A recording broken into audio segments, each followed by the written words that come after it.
A Twitter user in the US can send a tweet, and that tweet can be received by a user in Japan, by a user in Africa, by a user in the Middle East, right?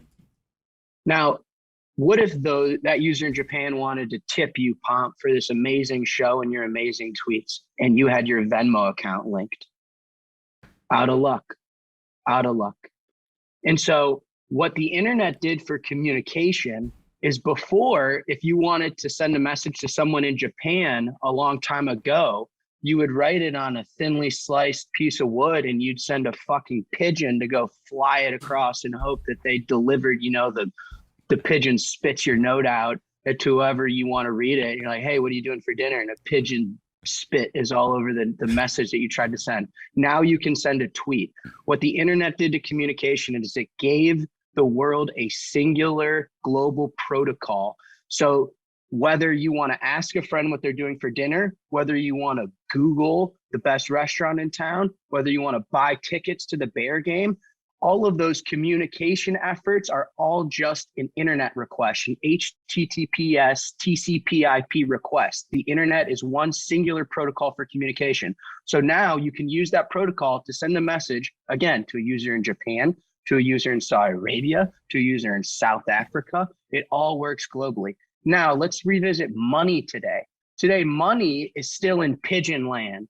Money is still in riding a horse carriage to deliver newspaper land, where if you're in the US, you've got Cash App and Venmo.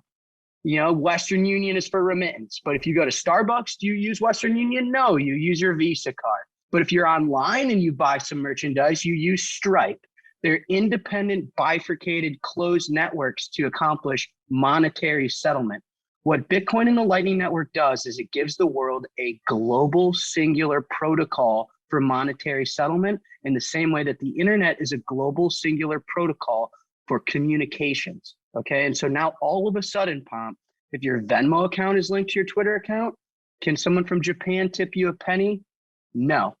But if you're hooked into the singular global interoperable monetary protocol for the world, can they tip you a penny over the Lightning and Bitcoin network? Yes. And there are so many precursors that people don't appreciate. In order to have that, you'd have to have a money that works everywhere in the world, that lives outside of a governance by a nation state, that lives outside of an issuance from a nation state, from a company. So Bitcoin, as the only digital bear instrument on the planet, is a precursor to this experience.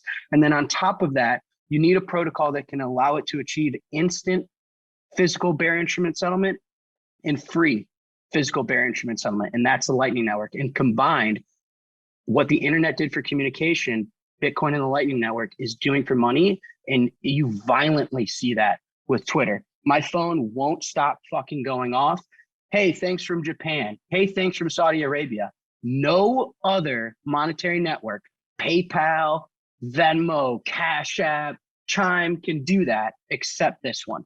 And so rant over, but that's what this is about.